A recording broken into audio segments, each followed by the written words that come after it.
Bonjour et bienvenue dans cette seconde vidéo du contenu Attire tes clients sans effort de prospection.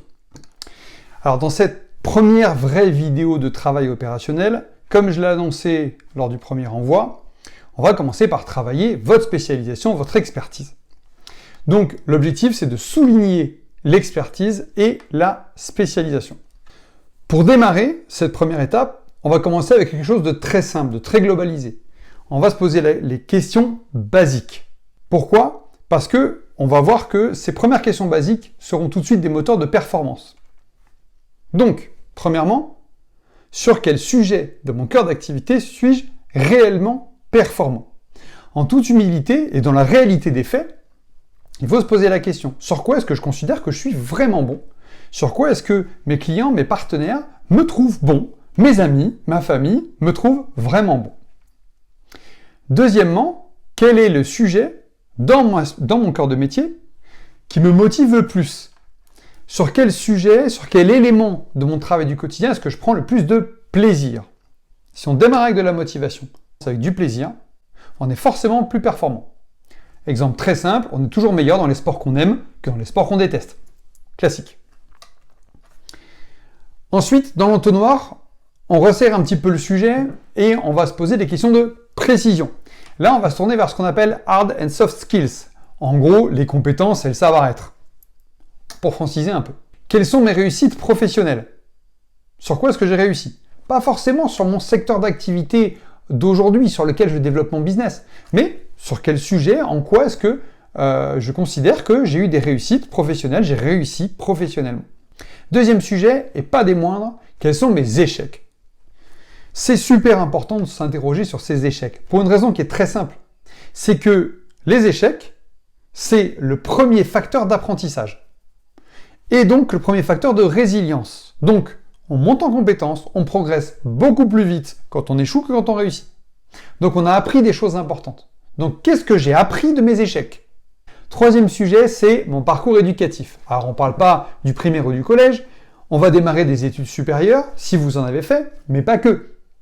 Sur quoi est-ce que j'ai été bon et où est-ce que j'étais performant, où est-ce que j'ai pris du plaisir dans mon parcours universitaire? Dans les MOOC, dans les bootcamps, dans les masterclass, en auto-formation, dans les bouquins que j'ai pu lire. Donc dans tout ce bagage éducatif, sur quoi j'ai été bon? Donc, deuxième strate de l'entonnoir, les questions de précision. Quelles sont mes réussites professionnelles? Qu'est-ce que j'ai appris de mes échecs? Et qu'est-ce qui était positif dans mon bagage éducatif? Étape C, dans cet entonnoir de questions sur l'expertise, les questions de spécialisation. Là, on rentre vraiment dans le cœur du sujet. En gros, la question c'est sur quoi est-ce que je me différencie réellement dans mon cœur de métier? Est-ce que si je suis avocat, j'ai une spécialisation sur les nouvelles technologies et donc sur la RGPD, j'ai une spécialisation qui est forte? Il y a une différence majeure entre, pour prendre cet exemple-là toujours, un avocat assez global, d'un cabinet assez global qui traite un petit peu de tout, et un cabinet d'avocats spécialiste en RGPD. Pourquoi? Parce que le cabinet d'avocats spécialiste en RGPD, il répond à une cible spécifique, à un point de douleur spécifique, à un besoin spécifique. Et donc, il a une compétence et une spécialisation très forte sur ce sujet-là. Et comme la spécialisation est très forte, il parle à un peu moins de clients, ou moins tout court d'ailleurs, mais ils le vendent beaucoup plus cher. Et ils sont la locomotive du marché du conseil sur la RGPD. Vous me suivez sur la spécialisation?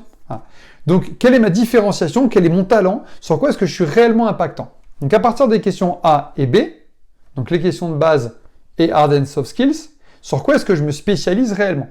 Il y a plein de sujets de spécialisation. J'ai parlé de l'avocat avec la RGPD. On peut parler d'un copywriter qui se spécialise uniquement sur les projets à impact, sur les projets écologiques. On peut parler d'un designer qui se spécialise sur une technologie spécifique sur laquelle il est ultra compétent. Voilà, donc vous voyez, la spécialisation, c'est un sujet important. Pour conclure là-dessus, pourquoi est-ce que la spécialisation est un sujet extrêmement important?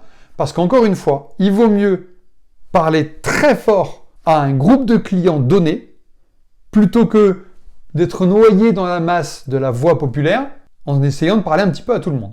La spécialisation, c'est vraiment la clé de la réussite d'un business basé sur l'expertise, particulièrement pour les indépendants, les freelances, les TPE. Une fois qu'on s'est bien penché sur ce sujet, question basique, hard soft skills, spécialisation.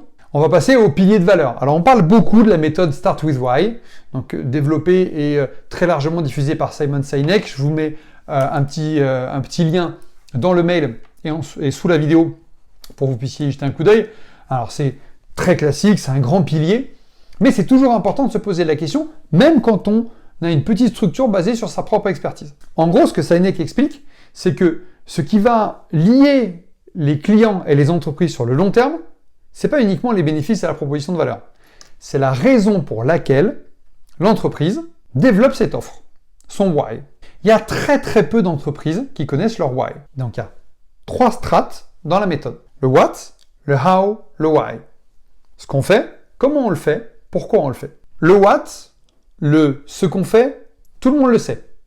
Tout le monde sait ce qu'on fait. Un avocat sait qu'il est avocat, un notaire sait qu'il est notaire, un designer sait qu'il est designer, un copywriter sait qu'il est copywriter. C'est QFD.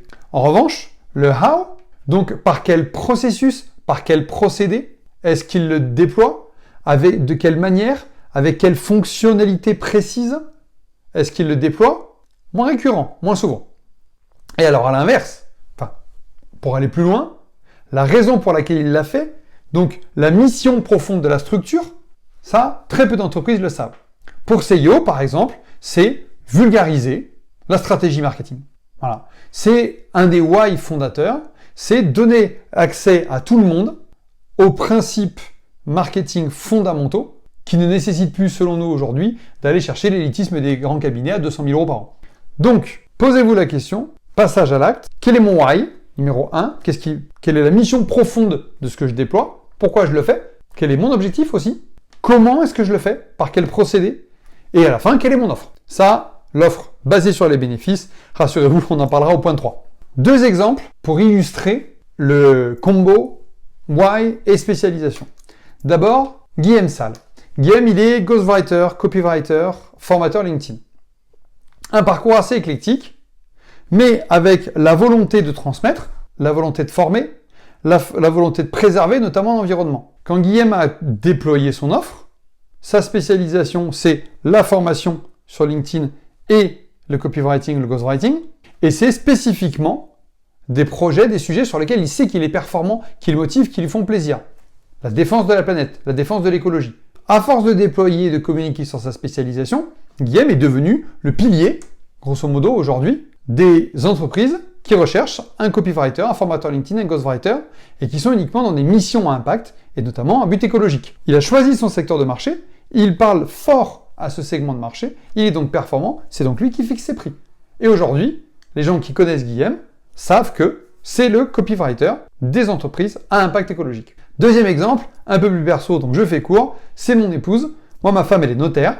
Elle est fille d'agriculteur, donc elle est proche de la terre, elle a des valeurs familiales très marquées. Donc, elle a choisi de se spécialiser dans le droit de la famille. Donc, c'est un sujet sur lequel elle travaille beaucoup, elle est très douée, elle transmet beaucoup sa passion, donc elle est très recherchée sur ce sujet-là, et donc c'est un peu la starlette de son étude, grosso modo, sur ce sujet du droit de la famille, les divorces, les mariages, les successions, etc., etc. Donc c'est sa spécialisation, et donc elle est douée là-dessus, donc on va la chercher dans son étude là-dessus. Voilà, c'est tout pour cette seconde vidéo d'attirer tes clients sans effort de prospection. Dans 2 jours, on passe au step 2. Donc là, on va travailler sur la segmentation et la compréhension des clients. Donc, je rappelle, je réponds avec plaisir en MP sur mon profil LinkedIn, que vous avez dans le corps de mail et sous la vidéo le lien pour venir nous rejoindre dans le bootcamp et dans le processus d'accompagnement individuel pour tester ensemble, vérifier et déployer de manière efficace et 100% opérationnelle votre marketing de positionnement. Je vous dis à 2 jours pour la prochaine vidéo.